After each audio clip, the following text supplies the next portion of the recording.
Muito obrigado a todos por essa participação. Nossa proposta hoje é falar para vocês sobre a intervenção que o município de Biguaçu realizou na tarde de ontem, tarde de ontem, no Hospital Regional do município de Biguaçu, Hospital Real Montenacho, onde a gente vem, o hospital que foi inaugurado lá em 2015, foi firmado um convênio com a instituição São Camilo. Inicialmente foi feito um processo de concessão de 30 anos, um convênio, posteriormente um convênio inicial de 5 anos, prorrogado por mais 5 anos e recentemente prorrogamos por 90 dias e também por mais 90 dias. Por que essas renovações menores? A gente vem monitorando e acompanhando o hospital, principalmente os números que o hospital vem apresentando. O hospital regional ele atende não somente o município de Biguaçu, mas toda a região da Grande Florianópolis, que é composta por 22 municípios. E nós também somos cobrados pelos demais municípios, principalmente pela CIR, com relação a essa prestação de serviço, a esse volume de serviço prestado pelo Hospital Real Montenacho. E a gente vem percebendo uma redução desses números, uma redução significativa. Nós fizemos um trabalho intenso para que a gente pudesse aumentar os recursos para o hospital, e isso a gente conseguiu fazer com que esses recursos eles aumentassem praticamente na ordem de 100%.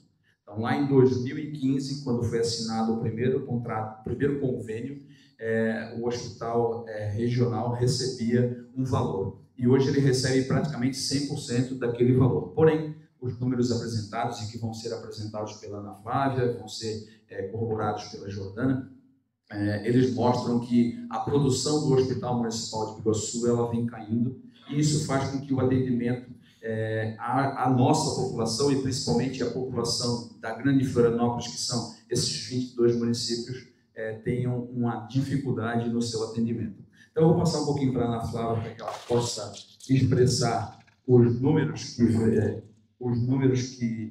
que representam isso que a gente está falando e que também demonstram o motivo do porquê a gente acabou realizando essa intervenção. Como já foi mencionado pelo prefeito, a gente vem monitorando esses dados juntamente com o pessoal da Comissão de Avaliação e Fiscalização, que é a CAF, que faz essa avaliação nos números, tanto quantitativos quanto qualitativos e financeiros, né? E a gente vem percebendo que os números eles vêm decaindo e o hospital ele não consegue alcançar aquele número que ele pactuou conosco, né? Todas as consultas e procedimentos, ele tem que fazer acima de 2.000 procedimentos e consultas ambulatoriais, não cirurgias, tá? Ambulatoriais. E a gente tem um gráfico que ele não conseguiu chegar em nenhum dos meses nesse último convênio desde setembro do ano passado, né? Que foi o último POA que foi acordado, e aí depois o desse ano também ficou com os mesmos números. Então, em setembro, ele fez 1.626 procedimentos. Lembrando que isso são consultas, exames, raio-x, tomografia, exame laboratorial. Está tudo embutido nesses números aqui. Então, são números muito pequenos e muito aquém daquilo que o hospital consegue produzir e pode produzir, né? A gente teve, no ano de 2024, 1.342 cirurgias, né? E nesse ano de 2025 a gente teve 194. Nós já estamos no mês de julho. Ao total, desde 2023, quando a gente começou a fazer esse monitoramento, a Secretaria de Estado começou a fazer esse monitoramento através de BI, foram feitas 3.100 cirurgias. Então, está muito aquém. Eles têm 5 salas cirúrgicas e que podem produzir. E a taxa de ocupação hospitalar, depois a Fábio pode falar um pouco mais, porque quem faz o monitoramento dos leitos é a SES. Eles fazem o monitoramento de todos os hospitais do estado, mesmo os conveniados, para que a gente consiga trabalhar em rede e tenha lugares dentro dos hospitais, né, para a população toda de Santa Catarina. Então, essa regulação, apesar do hospital ser municipal, ela é feita pelo Estado, a regulação de leitos. A regulação de procedimentos é feito pela Secretaria Municipal de Saúde. Eles têm uma taxa de ocupação hospitalar que não chega a 55%. E eles precisam ultrapassar a margem de 85%. E isso impacta bastante na questão de financiamento deles, porque muito desse valor que vem conveniado pelo Ministério da Saúde é relativo aos leitos, tanto de retaguarda quanto de UTI. E a gente tem mais um gráfico que também tem BI. Todos esses dados são públicos e depois a gente repassa esses dados para a imprensa, para os vereadores que estão aqui presentes. Tá? Eles fizeram, esse ano, eles começaram em dezembro, eles fizeram 10 cirurgias. Em dezembro eles não fizeram nenhuma cirurgia. E foram feitas 10 consultas, 10 solicitações de cirurgia. 10 pacientes foram lá, consultaram, e o médico disse, vai fazer a cirurgia. Deu a IH, que é um instrumento que a gente utiliza, que é a autorização para internação hospitalar. Isso vai para um sistema de regulação, que é nacional, o sistema, que a gente utiliza aqui, o Estado também utiliza. Então, esses dados, esses relatórios, eles vêm através de um sistema que é do Ministério da Saúde. Tá? Não são dados que o hospital mandou, não são dados que a prefeitura inventou e nem que a CAF avaliou. São dados que estão no Ministério da Saúde. 10 pacientes consultaram e nenhum fez a cirurgia. Esse mês de julho, 49 consultaram, 40 de junho, aliás, 94 consultaram e 49 fizeram cirurgia. Então, esse último mês, eles conseguiram fazer só 49 cirurgias com todos os instrumentos que eles têm lá dentro, com capacidade de fazer cirurgia de uma complexidade maior, por ter leito de UTI. E aí isso vem dificultando bastante, porque isso impacta muito para a população que está lá esperando o exame, que está lá esperando a sua cirurgia, vai contra toda a política de saúde que a gente vem implantando e que a gente vem colocando associada ao Estado, que é a questão das cirurgias, que é uma política forte de Estado e agora também uma política forte também do Ministério da Saúde em relação às consultas especializadas de cirurgia. Então, isso vai contra toda essa política que a gente vem trabalhando e que a gente vem implantando.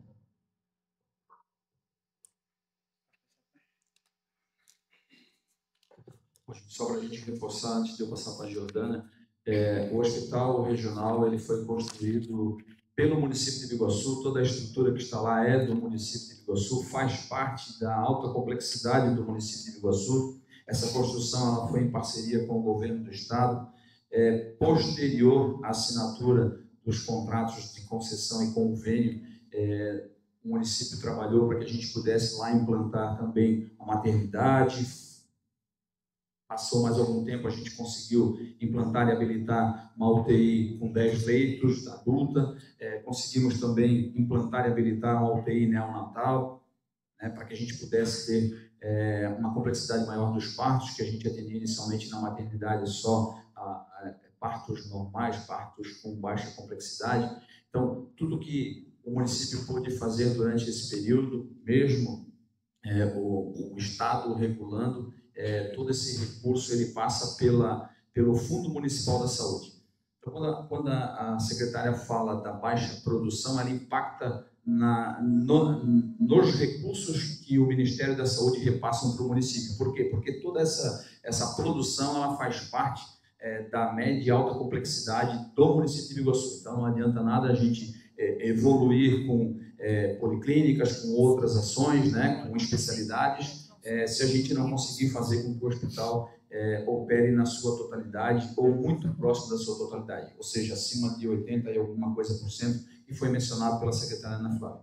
Sobre a intervenção, a gente passa então para a Jordana, que fala um pouco sobre isso, e depois a Fabiane vai falar um pouco sobre também o acompanhamento da Secretaria Estadual da Saúde.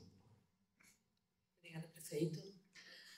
Bom dia a todos. Gostaria de agradecer primeiramente a presença dos canais de comunicação aqui presentes, também a Câmara de Vereadores, né, os vereadores aqui presentes, a Secretaria de Saúde, também a CAF, que vai estar me apoiando na intervenção, né? Ela ocorre com o apoio da CAF, que é a Comissão de Acompanhamento e Fiscalização do Convênio de Repasse do Hospital e do Contrato de concessão do espaço e dos equipamentos, assim como a intervenção.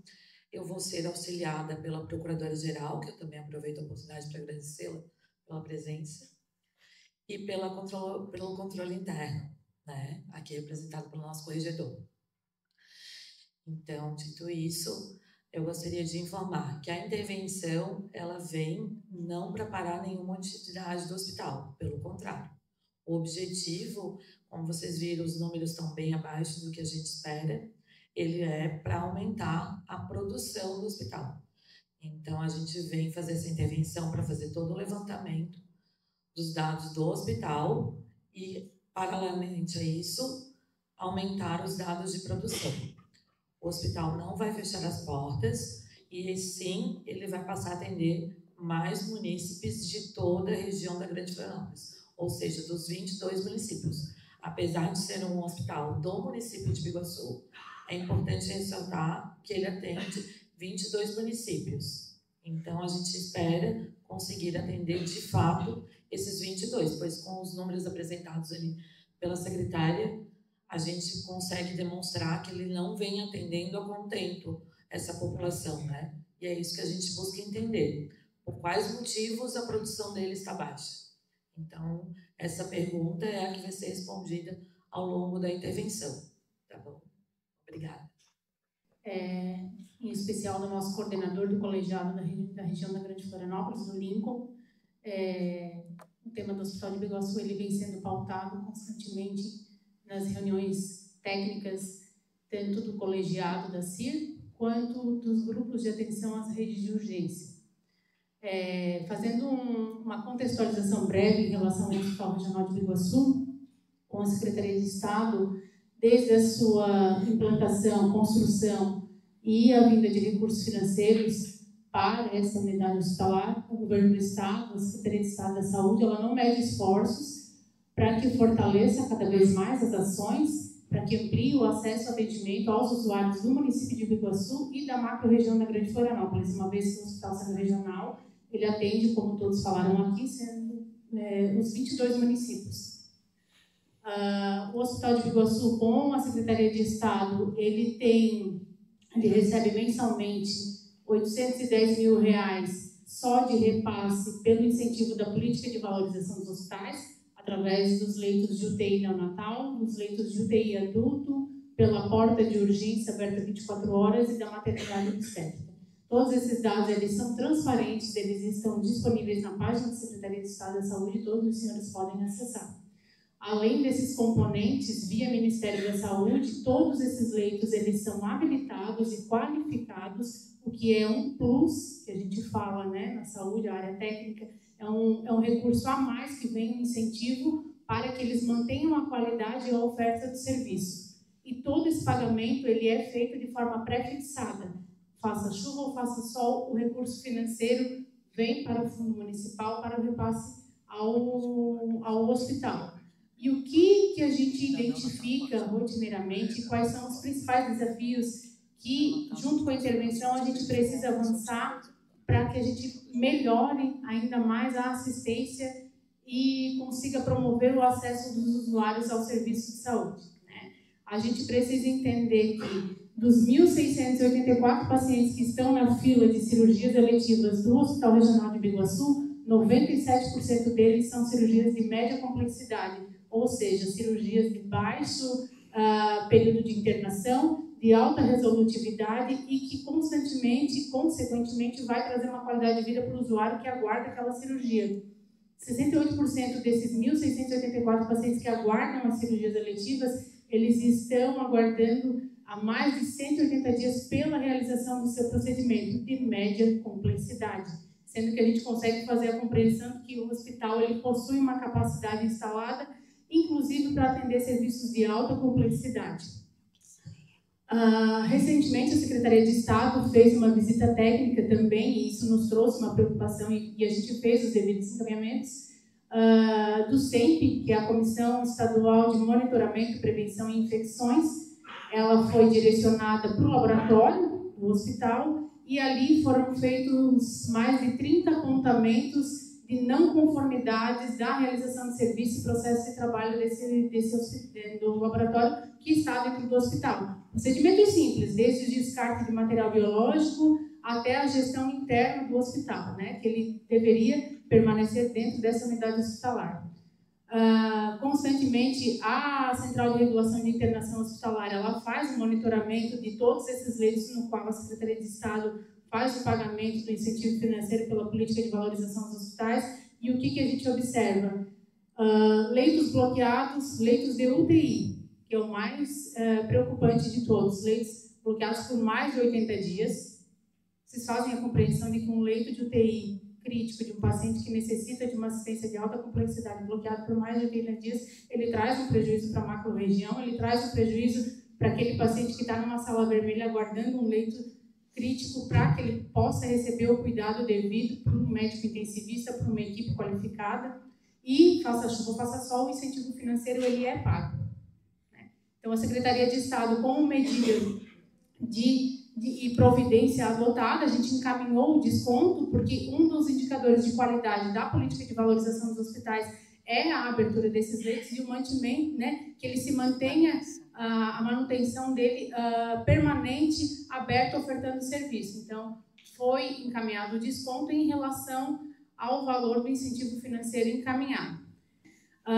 Outro problema também pontuado no grupo de atenção da rede materno-infantil da Grande Florianópolis, né, que é da rede Aline, são os encaminhamentos das gestantes. A gente também, né, Secretaria de Estado, junto com o município, com a área técnica, faz a compreensão de que o hospital ele tem uma capacidade plena para atender situações de alto risco, porque ele possui leitos de UTI neonatal, ele possui centro cirúrgico, ele possui leitos de UTI adulto, ele possui porta aberta 24 horas, serviço de obstetrícia, e mesmo assim encaminha gestantes para os demais pontos de atenção que já encontram-se saturados, maternidade do Hospital Regional de São José, maternidade Carmela Dutra, Hospital Universitário, ponto de atenção, ele não pode ser encaminhado sem previamente, pelo menos, ser avaliado e o seu caso ser discutido com aquela referência no com o colegiado da região da Grande Florianópolis. Então, a Gerência Regional de Saúde entende quais são os problemas, os gargalos, e a situação atual em que a gente vem vivenciando,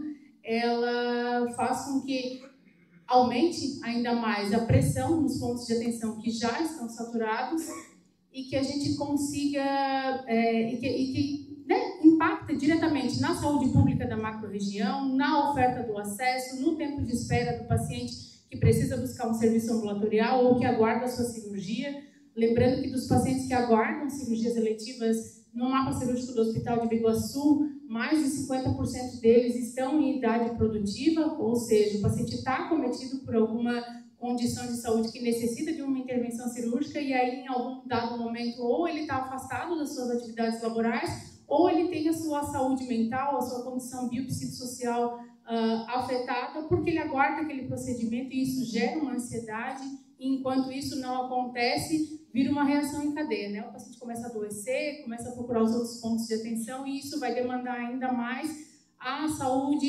e os pontos de atenção tanto do município de Biguaçu quanto da macro-região de saúde. Bom, era isso.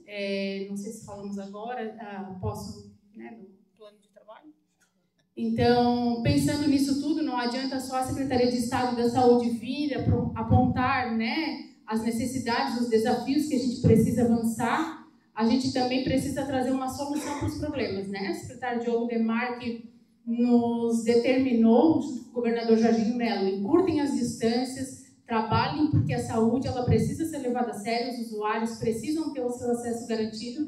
Então, aproveitem o momento de intervenção e levem uma proposta para o município de Biguaçu, que é um plano de trabalho para o vocacionamento das ações do Hospital Regional de Biguaçu. Aproveitar que ele possui leitos de UTI, e isso faz com que essa unidade ela se torne uma alta complexidade, e aí a gente possa dar vazão tanto para as demandas de cirurgias eletivas da nossa macro-região, para os serviços ambulatoriais, para serviços dentro do grupo de ambulatorial, exames, procedimentos mais simples que consigam ser feitos dentro dessa unidade hospitalar e que possui esses equipamentos, porque a gente consegue identificar eles no Cadastro Nacional de Estabelecimentos de Saúde, que é o CNES, é uma informação de domínio público, que todos os senhores conseguem ver. Então, a partir desse vocacionamento, a gente tem a intenção de trabalhar, secretária, o direcionamento mesmo, e aí, para que o usuário consiga ter o acesso garantido em tempo oportuno e a sua saúde estabelecida, né, falando daqueles que aguardam aí as suas cirurgias, os seus procedimentos em fila de espera. Era isso. Obrigada.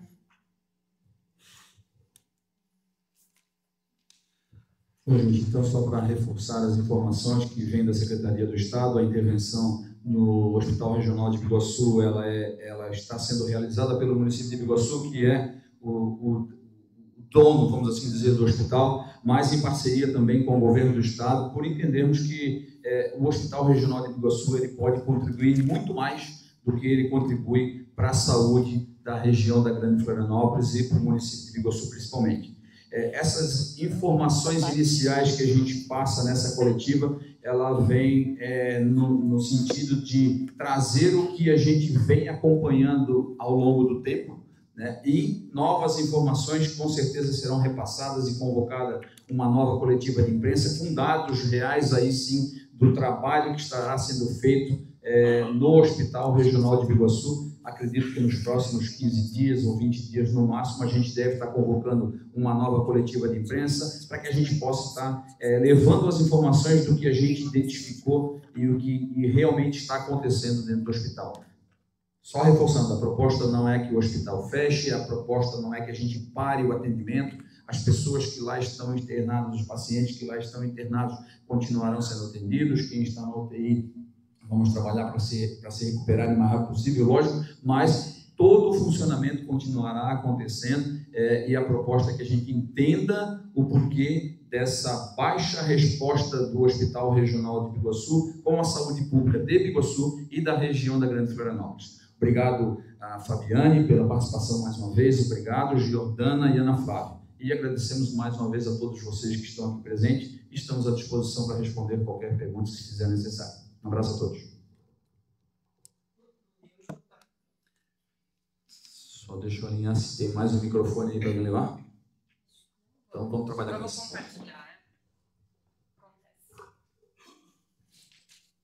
Só que o senhor se identifique, por favor. Décio Jornal em Foco. Eu já acompanho essa questão do Hospital de Biguaçu há bastante tempo. Eu recebo pelo WhatsApp que as pessoas que trabalham, enfermeiros, profissionais do hospital, muitas reclamações. E eu estou escrevendo sobre isso. O que eu percebi bastante é a falta de transparência, principalmente por parte da gestão da São Camilo. O Gabriel, o nosso diretor, se eu não falo o nome dele, não dá resposta para nada. E isso me trazia sempre uma pulga atrás da orelha, porque quando a pessoa não dá resposta a questionamentos, aquilo ali é complicado. E também eu percebi que muita reclamação, o piso salarial da enfermagem, um monte de reclamações, pessoas que são, a Prefeitura de Biguaçu manda para ser consultado lá, não é atendido, várias reportagens eu fiz a respeito. Depois veio uma pessoa de Curitiba mandando as respostas para mim, porque aqui eles não mandavam as respostas para eu fazer questionamento. Sempre fiz questionamento da secretária, ela sempre foi solícita com as informações comigo ali, mas sempre me chamou a atenção. Mas a questão é o seguinte, sobre essa interdição, porque pelo que está sendo falado aqui, já não é nem questão de saúde, é questão policial, né? É questão policial, porque foi feito o repasse, foi feito os atendimentos, para onde foi esse dinheiro? E muita coisa ficou sem ser feita. Como vai ser a penalidade, como vai ser a busca disso aí? Né? A questão, vai ser feita uma sindicância externa, uma auditoria externa para verificar as contas, principalmente da gestão São Camilo, que nós estamos falando de dinheiro público, de verba pública, e é muito dinheiro. Cabe até aqui tem vereador aqui dentro, cabe até uma CPI, porque a situação é complicada. Existe a possibilidade de estadualizar o hospital, como foi feito em Camboriú, o governo do Estado assumiu o Ruth Cardoso, lá em Tamboril, que por sinal é o mesmo hospital parecido com o Biguaçu, a possibilidade de fazer o hospital porta aberta no futuro, como vai ser feito? São 90 dias, o prefeito falou 90 dias, mas 90 dias, não entendi muito bem. Aí vai ser feita uma licitação, vai assumir outra entidade, ou a prefeitura vai assumir, ou vai estadualizar. E essa questão do piso, né, principalmente do piso, eu ouço muita reclamação do piso da enfermagem no hospital. Isso vai ser resolvido, porque quando for feito um outro contrato, se for feito com outra entidade, não é bom amarrar tudo isso para não ter, para pelo menos ter penalidade para a entidade que não cumprir com as regras delas. As respostas elas são prematuras nesse momento. A gente não pode falar sobre penalização, sobre desvio, como você falou, se a gente não tem essa informação concreta. Então, a gente precisa iniciar esse trabalho. Aliás, iniciamos ontem esse trabalho. A auditoria externa poderá, sim, ser contratada mediante a análise da necessidade de acesso, de apurar melhor informações.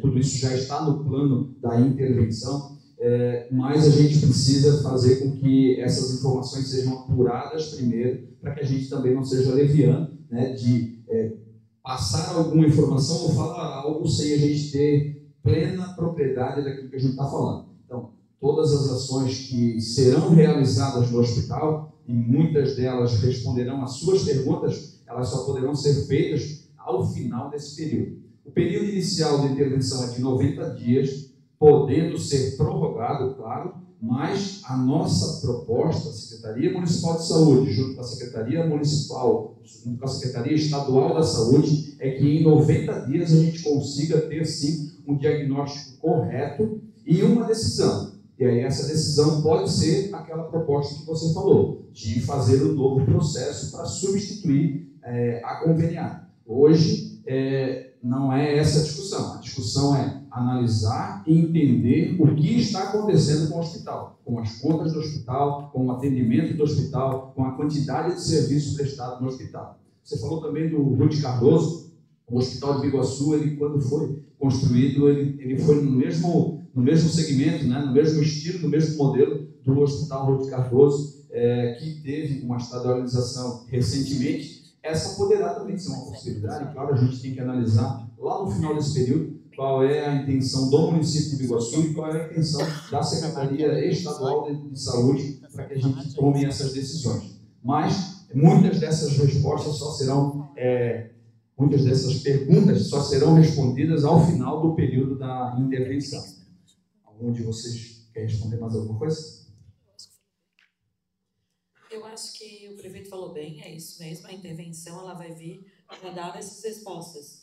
A gente não pode se precipitar e já, apesar de muitos dados ali, a darem indícios, hoje eles são nada mais do que isso, somente indícios.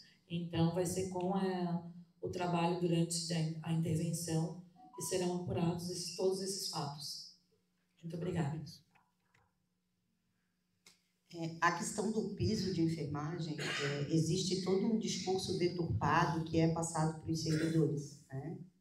Cada entidade, ela repassa da maneira como ela achar que é adequada para o modo econômico deles, né? Nós temos entidades no estado que repassam junto com o salário e outras entidades que repassam somente quando o piso cai na conta deles, eles fazem uma folha separada e repassam esse valor, tá? Até porque o piso ele foi instituído depois e aí veio com 4 meses de atraso, vieram o valor todo, então eles acabaram optando por isso.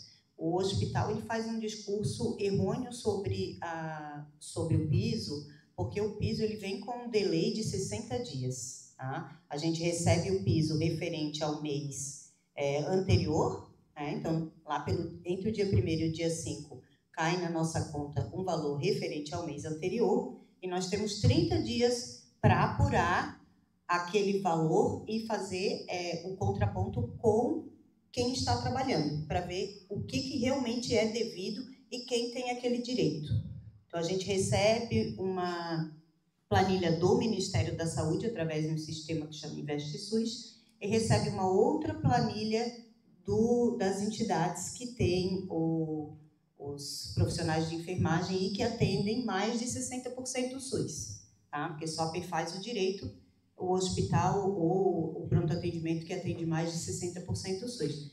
E aí nós temos 30 dias para fazer esse contraponto, para ver quem tem realmente direito, quem não tem. Se alguém tem direito e não está dentro daquela lista do Ministério, a gente precisa informar o Ministério para que ele libere o pagamento.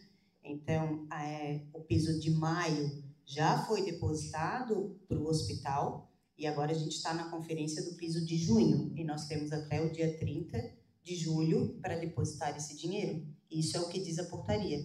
Então, o discurso foi errôneo. Já houve um pedido do prefeito para a interventora que assim que possível a gente regularize essa situação e comece a colocar em folha. Mas para isso a interventora ainda precisa analisar todas as contas e ver se isso é possível agora para o próximo mês colocar na folha. Tá?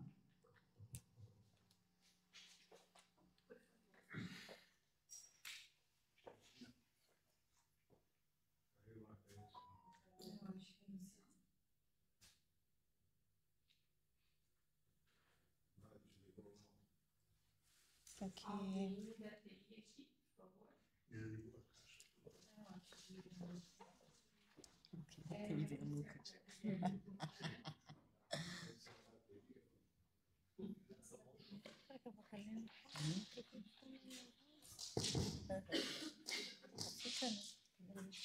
Testando.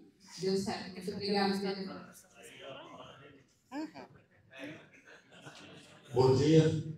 Aqui é Marne, diretor da Rádio Piguaçu.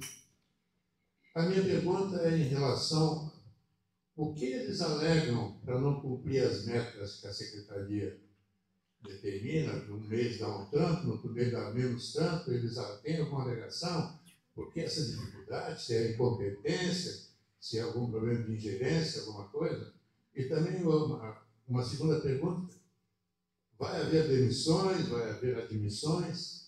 Se vão trocar funcionalismo, se vai continuar como está, ou só depois dos 90 dias? Obrigado, seu Marne.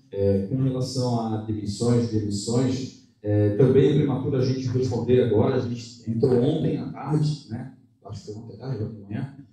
Então, a gente está fazendo todo um levantamento e um trabalho junto com as equipes que lá estão, né? Para que a gente possa entender essa necessidade. A gente não pode dizer que não vai haver demissão e nem dizer que vai haver novas contratações. A gente só consegue responder isso posterior a uma análise, e essa daí não leva os 90 dias. Essa análise ela já é praticamente imediata. Só que hoje ainda é prematuro a gente dizer isso. Tá? Com relação à segunda pergunta a respeito de ingerência, do que eles alegam, como a gente não tem acesso às informações que não são colocadas nos informativos deles, ou seja, no sistema do Estado, que é quem faz esse controle e esse acompanhamento, quem faz as transferências, quem faz o direcionamento dos atendimentos, a gente só tem as informações através desses gráficos, através daquilo que é postado pelo hospital no sistema da Secretaria Estadual da Saúde.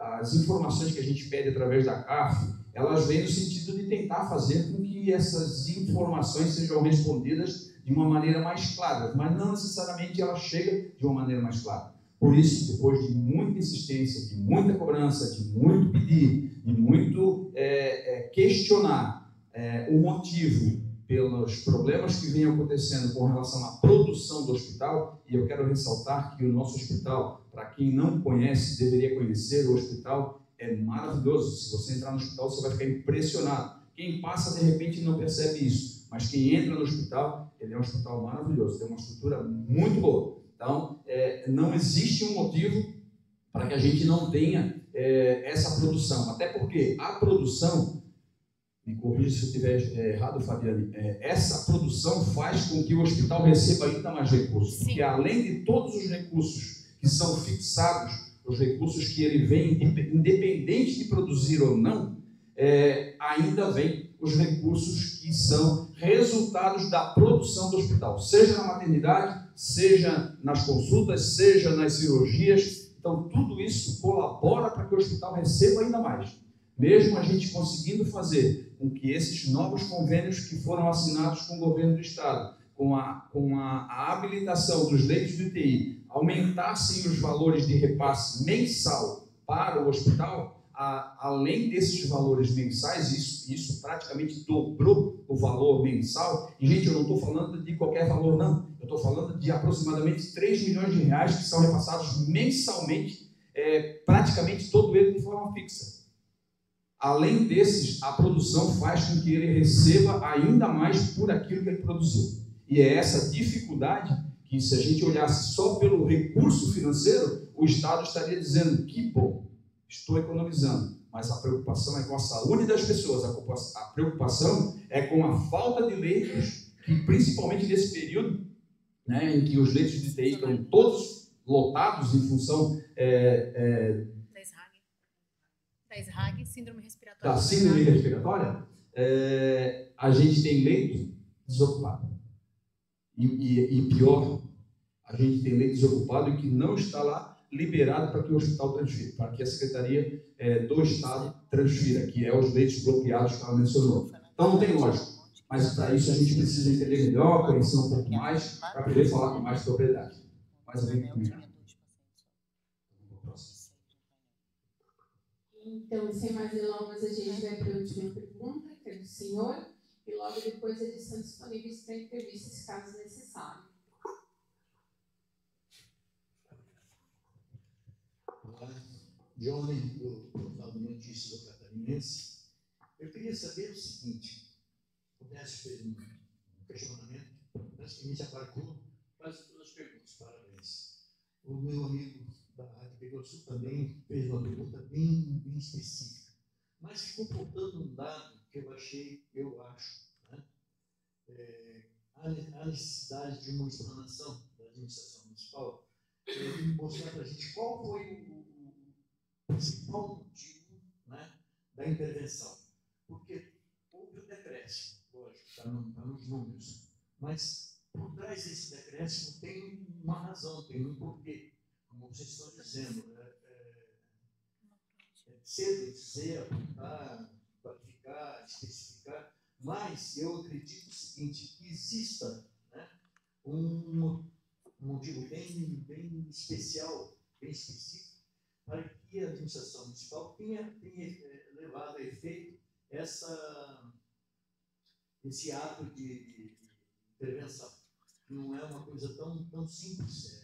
Demanda vários assuntos, demanda parte jurídica, demanda parte administrativa, demanda parte política, enfim. Eu queria saber assim, o que a administração municipal vislumbrou, né? Acho que é um pedaço desse vislumbre para que tomasse essa decisão.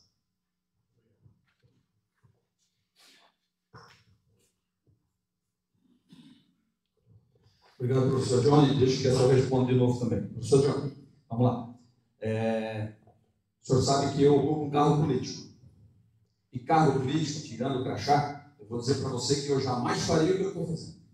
Por quê? Politicamente, esse movimento é um movimento desgastante. Como o senhor bem falou, exatamente o que o senhor falou. É um desgaste político, é um transtorno, a gente escuta um monte de coisa na rua, a gente recebe comentários no nosso WhatsApp, na nossa rede social, nos xingando de tudo, nos chamando de tudo, falando um monte de coisas que, se estão certas ou não estão, está na cabeça deles, mas digo para você que o que fez a gente tomar essa decisão depois de uma grande insistência para que a gente normalizasse os atendimentos no hospital. E não é de hoje. A gente já fez pactuação com um plano operativo assistencial, que é o POA, a ponto de a gente sentar com eles numa mesa e dizer, então vocês dizem o que vocês conseguem.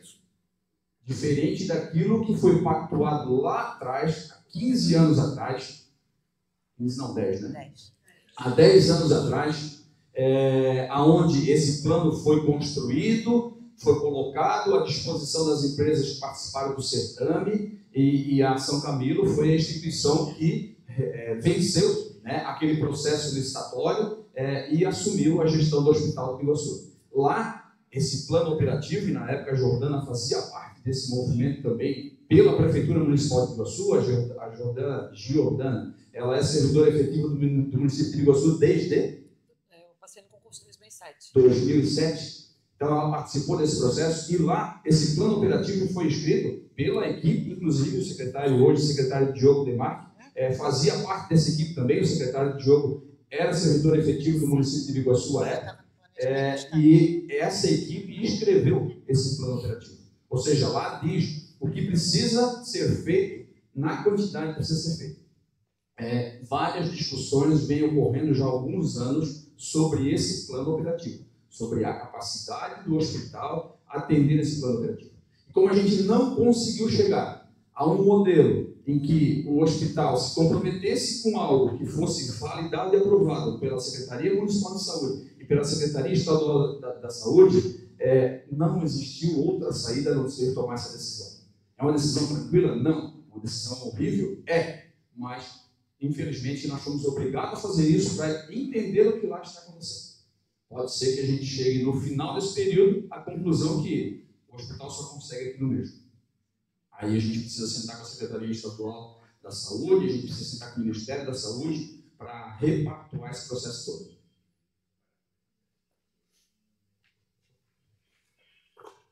Então, nós damos por encerrada essa coletiva de imprensa.